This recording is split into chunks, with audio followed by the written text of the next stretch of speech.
If you're over 50 like me and you want to start a business online, there are 3 things you're going to need. And I'm just going to be honest with you right up front. These 3 things are the ones that scare most people. They don't want to get started. But I want to talk to you today about how you can get started and build a business and how YouTube is at the center of all of it. Hey, I'm Dee, and today I'm actually talking specifically to people over 50 who want to build a business online to not just help you with your retirement, but to also give you a purpose with a sense of belonging and a sense of accomplishment after years of being everything to everyone else. And if that's you, this video today is for you. If you want to make money online, there are 3 things that you must have or do. And I'm going to show you how easy these things really are. First, you got to have something to sell. Second, you need to be on video. And third, you need to build an email list. And that's it. That's going to be the basics. That's the whole game. But each one of these 3 things trips people up in a different way. So let's go through them one at a time. And by the end, you're going to know exactly where you need to start today. Okay, so what do we sell? And I know for a lot of you, that's where you freeze up because you don't know what that something even is.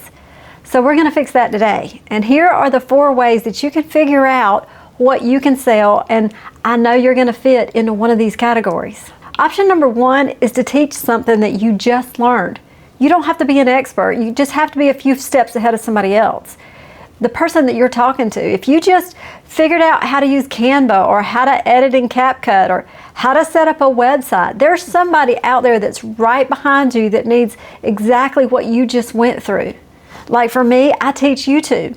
That's what I sell. I teach people how to use YouTube to build a business, but not as a business. I help people get started. I teach them how to be on video without fear and how to make YouTube actually really easy. What could you help people with to make their life just a little bit easier that you have just gone through? Something you have just learned. Option number 2 would be to package a skill from your career or your past life.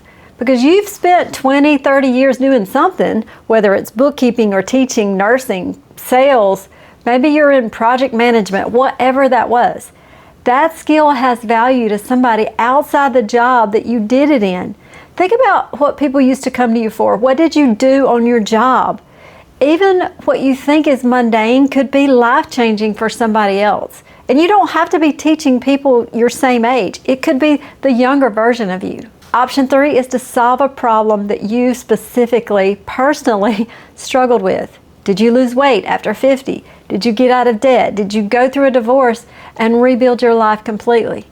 Did you finally get organized after years of clutter around your house? Whatever that thing is that you've fought through, other people are fighting through the exact same thing right now. And they pay to shortcut that struggle. I'm part of several online business groups, and you would absolutely be amazed what some of these people teach.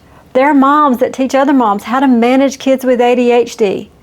I had a daughter that had ADHD, and I would have killed to have had help with my daughter when she was 10 years old, and I couldn't get her to get dressed every morning, and she struggled in the afternoons to get her homework done.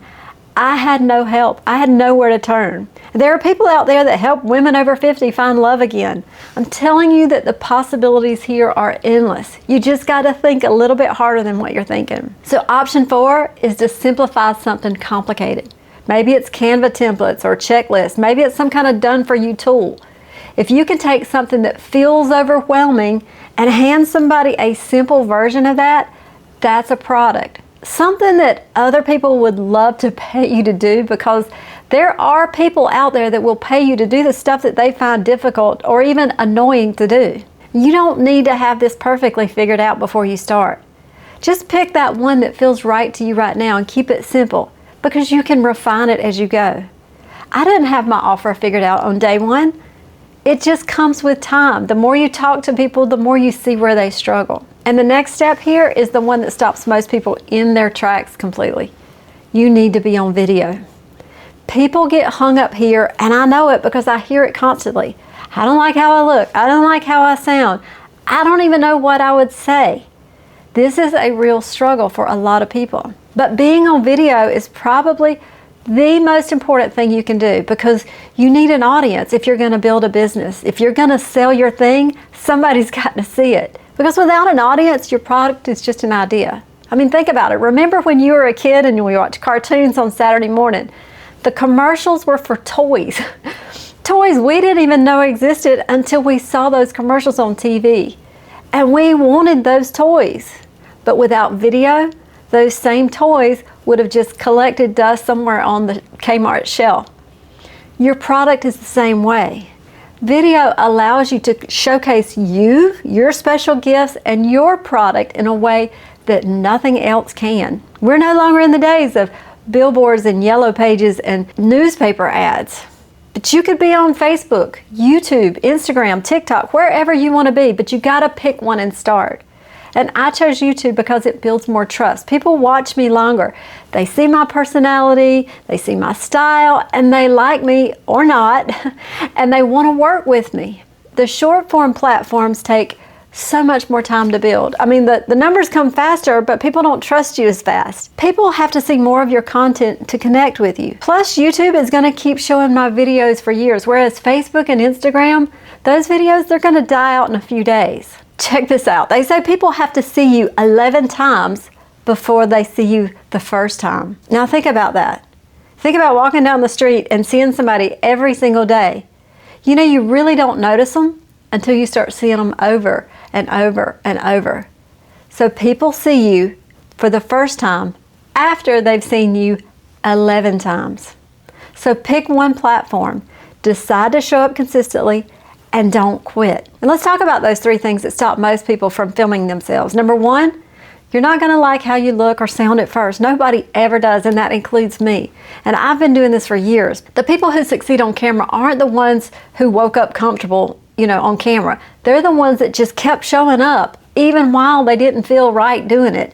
It does get easier. It just takes putting in the reps. It takes practice. It takes doing it over and over. And here's something that helps a lot of my students. Nobody is scrutinizing the way that you are scrutinizing yourself. People are looking for someone who can help them, not judge your wrinkles or judge your voice. Your audience wants to see somebody who looks like them, who talks like them, and somebody that they can relate to. And as for not knowing what to say, that's a scripting problem, not a you problem. Talk to one person, picture a friend sitting across from you and just answer their question. That's it. That's the whole skill.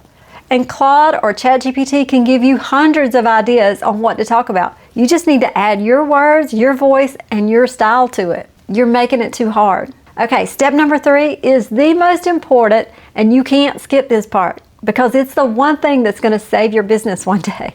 You need an email list, and here's why. Everything else you build online is not yours. The algorithm changes. Instagram changes its rules. Facebook blocks accounts. YouTube can restrict a channel. And lately, I've seen so many creators losing access to their platforms like overnight, and they lose everything they've built because none of it was actually theirs, especially lately. I currently know 4 people who lost their Instagram or Facebook this week. Their entire business is gone. Just this week, there's a lady in our community that's 86 years old. She's got a Facebook page with over 200,000 followers. She got hacked and her account was stolen overnight.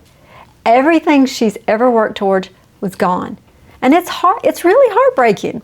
But luckily, she had an email list. Now, all 200,000 people weren't on that list, but many were. Now she can reach out to that email list and tell them where to find her on the new Facebook page that she's created. Your email list is different from everything else. It's a direct line to your audience that there is no algorithm that controls. If every platform disappeared tomorrow, your list is still yours. And that's why I tell every single person I work with, start your list from day 1, even before you think you're ready.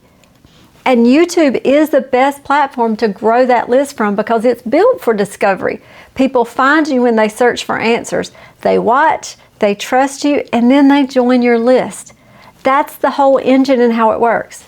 So when you start your YouTube channel, on day 1, when you upload that first video, I want you to have a lead magnet. And this is something that you give away for free. Mine is usually a checklist or some kind of guide. Like right now I have a free YouTube starter guide and I have a script template. Sometimes I have other things. Whatever matches the video. Anything that my viewer can use today and get a quick win from. They trade their email for the thing that I give away. I built my lead magnet in Canva. I link it in my description, and then I link it to an email platform that I can collect their email with, and then I can send emails from there. So find a cheap email platform like Flowdesk or MailerLite, but keep it simple. But do it. Every person on your email list is worth $1 per month in revenue in the future. So if you've got 500 people on your email list, they're worth $500 a month. Your email list is not only a way to save your audience, but it's where sales happen. You give tons of value and help your viewers, and one day, they'll buy from you. So here's what I want you to do today. Pick just one of the 4 options I gave you for what to sell, and write down one sentence about who you'd help and how. That's it. Just one sentence. You don't need the whole business plan and the whole structure. You just need a starting point.